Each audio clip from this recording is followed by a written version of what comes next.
Hello, I'm Phillip Stoten. I'm here at Inside Flextronics in Columbia, South Carolina, and I'm joined by one of the speakers that's been presenting here today, Ron Seftick from Trulite. Ron, thanks very much for joining me, and thank you so much for your presentation today. What was really interesting to me was to see some of the contrast between the very large, high integration customers and some of the new NPI stuff that they're bringing on board here.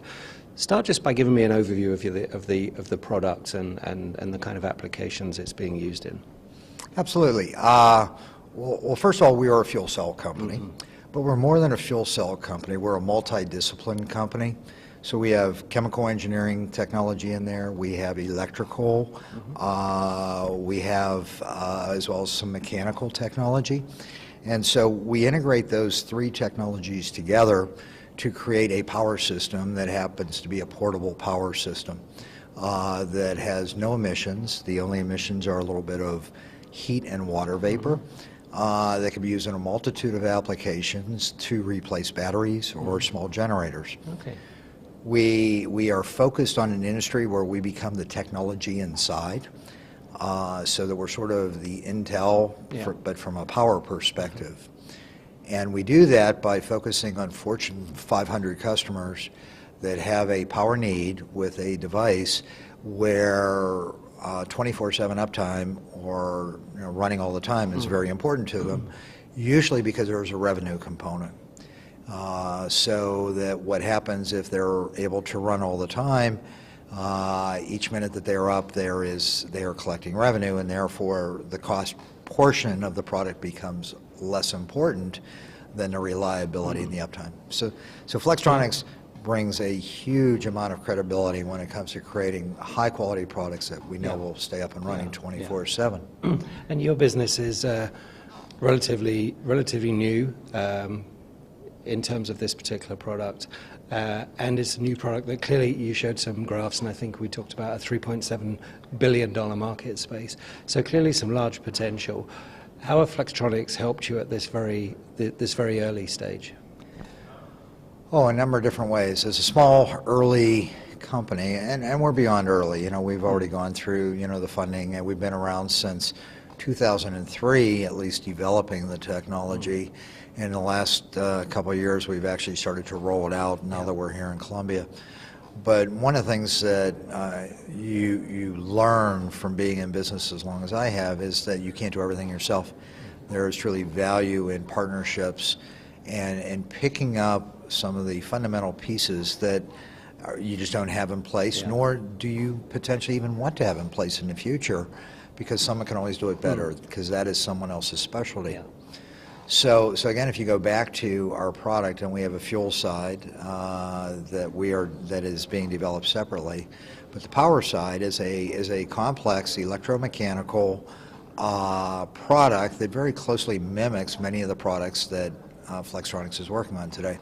So they were able to come in, provide counsel in tightening up the bills of material, looking for where cost savings could be accomplished, and more importantly, putting together a manufacturing program for sourcing the material from alternate vendors who we had not worked with, bring those in, pulling it all together in a cohesive procedure, and then to actually start assembling the product, testing it, and then shipping it directly to our customers. Okay, so that direct fulfillment. Oh, absolutely. And so now, as I'm able to focus on my core competencies, which are some of the internal components that are critical, or more importantly, the fuel side, because we are a razor blade company. So the more razor blades I sell, obviously, the better off I am. Absolutely. So by allowing Flextronics to work with us on the razor side, and allowing us to build that out, has freed us up to focus our attention in getting the fuel side done and shipping the product. And also, I guess, the marketing, the liaison with your customer. And in terms of the future, you then need the partnership to be able to scale with you. So that's where you start to look at the kind of the big Flextronics picture, I guess, and the global footprint. Oh yes, because we are working with Fortune 100, Fortune 500 customers. They all have a global footprint. In fact, with a lot of them, their major opportunity is actually around the rest of the world.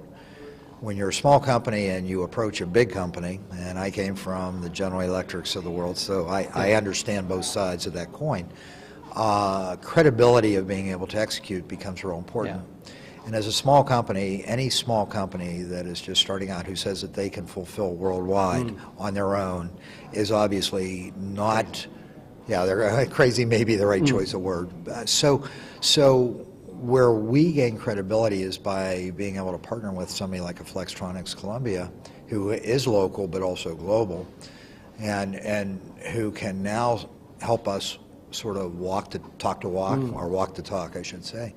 Now we go in with some huge credibility in being able to show them a business model that if our customer does this and commits to this, then we have a partner who can very, very easily and has already successfully shown that they can do this worldwide. Yeah. So it becomes a huge credibility opportunity for us to ride the coattails of a Flextronics. Yeah. Interestingly enough, even though there are product similarities, the customers we're dealing with in most cases are new customers that Flextronics has never dealt with before. Yeah. So we bring the opportunity in return to Flextronics to bring in some new customers that are, again, very similar to what they're already doing and can help expand their business. Yeah, so and expertise in the energy market and introductions are really valuable. And you talk about credibility. That's obviously an important thing, and almost a part of your brand is the credibility to be able to scale. Is that also important internally with, for example, your investors? They know you've got a good manufacturing execution partner? Yeah, probably the toughest thing in an early stage company is obviously, you have sort of two masters. You have a fiduciary duty to the company to build it out, but you have a fiduciary duty to your investors to bring them a return on their investment. And sometimes they are the same and sometimes they're very different. Luckily, in this case, they are exactly the same. When they see that I can provide a business model to my investors, it shows that I can bring them a robust return on their investment by not using their cash to build out redundant processes that are already in place with a partner.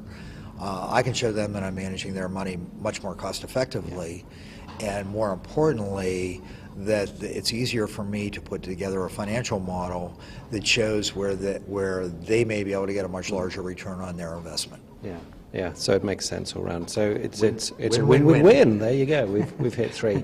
Ron, thanks very much for taking part today. Pleasure to talk to you. Best of luck with the business. I hope the product continues to be successful. Thank you. Well, thank you very much, and thank you to Flextronics. Thank you.